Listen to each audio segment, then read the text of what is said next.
Plus tôt cette année, nous avons lancé une nouvelle série de lunettes de visée prismatique compactes, très unique et très différente de tout ce que nous avions fait. Nous allons donc vraiment prendre notre temps pour parler de ce dont il s'agit et des fonctionnalités qu'ils offrent. Nous appelons cette famille d'optiques de visée la série immersive et proposons 3 modèles.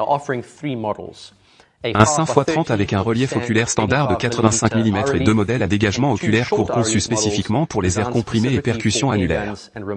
Les optiques prismatiques 10-40 et 14-50. Dans cette vidéo, nous allons parler du 5x30. Nous allons laisser le 10x40 et le 14x50 dans une vidéo séparée parce qu'ils sont très différents. Mais avant d'entrer dans le vif du sujet, prenons le temps de parler des optiques prismatiques en général. Ce que c'est et leur fonctionnement. Pour expliquer un peu mieux, nous avons démonté toute une optique de la série immersive. Nous allons examiner le fonctionnement interne et le comparer à une lunette plus traditionnelle comme la Titan. Vous verrez que la majorité des composants internes sont très similaires.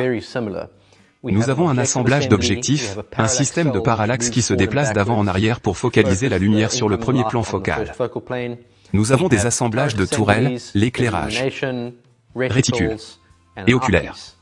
La grande différence est qu'une lunette de visée traditionnelle comme la Titan, l'Helix ou la Nexus, ou même la Theos, a un tube érecteur qui abrite les semelles de zoom et se déplace réellement à l'intérieur de votre lunette de visée pour vous permettre de régler les tourelles et de déplacer votre réticule.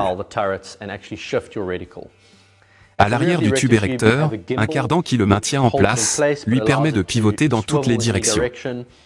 Et à l'avant, vous aurez une tourelle d'élévation et une tourelle de dérive appuyant sur le tube érecteur et un ressort érecteur du côté opposé le maintenant fermement en place et lui permettant de reculer lorsque les tourelles se rétractent.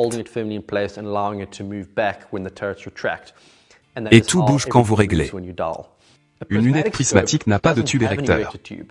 À la place, c'est un prisme. Celui-ci a toujours un joint de cardan, toujours un réticule attaché, toujours des tourelles qui le déplacent, mais plutôt que la lumière passe à travers un tas de petites lentilles qui sont toutes alignées, la lumière rebondit à l'intérieur du prisme avant de sortir du prisme. De l'autre côté. Cela permet essentiellement un système optique beaucoup plus compact et c'est ainsi que nous pouvons avoir des lunettes si petites. Maintenant, vous savez. En regardant d'abord le modèle 5x30, nous avons une oculaire plus grande, avec petit objectif. Cela ressemble presque à un petit LPVO.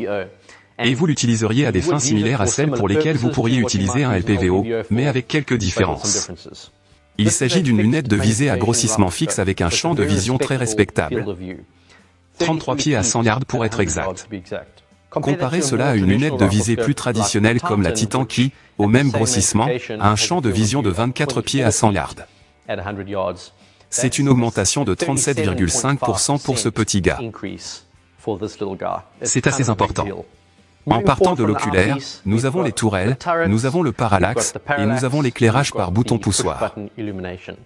Les tourelles sont couvertes et à profil bas. Sous le capuchon, vous avez 6 milliradians ou 15 MOA par tour et ces tourelles sont réinitialisables. La course d'élévation et de dérive est de 83 MOA ou 28 milliradians, bien que vous n'utiliserez probablement pas beaucoup ces tourelles de toute façon. Vous allez les mettre à 0 et ensuite vous allez vouloir utiliser le réticule pour la plupart de vos tirs. La parallaxe est très douce et va de 6 mètres ou yards à l'infini. De nombreux points rouges prismatiques n'ont pas de parallaxe réglable, c'est une fonctionnalité géniale. Et juste à côté, nous avons un bouton d'éclairage très compact, petit et discret. Mécanisme très similaire à l'illumination de la Theos. Vous le maintenez enfoncé pour l'allumer, puis vous pouvez appuyer rapidement pour 6 intensités lumineuses. En parlant de réticules, nous avons conçu une toute nouvelle famille de réticules spécifiquement pour ce modèle. Ce sont les réticules LPR conçus par Ilya Koshkin, également connu sous le nom de Seigneur Noir de l'optique. LPR signifie réticule de faible puissance. Et ceux-ci ont été optimisés pour ce grossissement. Il existe 2 variantes, le LPR1D MRAD qui a des sous-tensions en milliradians et le LPR1D BDC. La version MRAD est couplée à des tourelles MRAD et est plus polyvalente dans le sens où elle peut être utilisée sur n'importe quelle arme tant que vous aimez le tir en MRAD.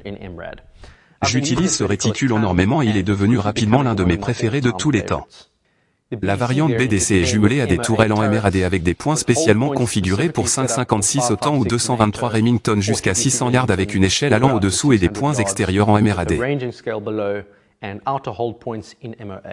Si vous avez un AR-15, c'est pour vous. Vous serez heureux d'apprendre que nous avons effectivement ces réticules sur la base de données de l'application éléments balistiques disponibles pour tout le monde. Donc, disons que vous avez le réticule BDC sur une carabine autre qu'un 5,56 et que vous voulez savoir quelle sera votre chute à vos différents points.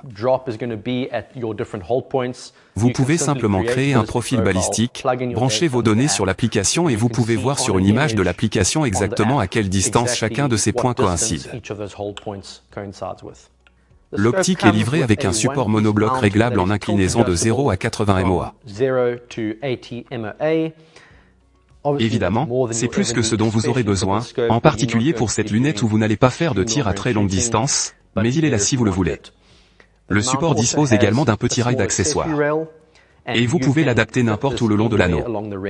L'idée est que vous puissiez mettre un petit point rouge dessus si vous voulez l'utiliser, juste au cas où vous vous retrouviez dans une situation où vous avez besoin d'épauler rapidement pour une acquisition.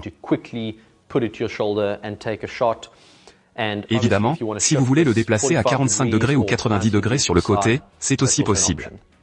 Avec ces verres ED, sa forme compacte, un champ de vision très large et des réticules intelligents, il y a tellement de choses à aimer dans le 5x30. Dans une vidéo séparée, nous passerons en revue les 10-40 et 14-50 et discuterons de ce qui rend le dégagement oculaire court si intéressant. Consultez les liens dans la description ci-dessous si vous voulez en savoir plus ou visitez elementsoptiques.com pour plus d'informations. À bientôt.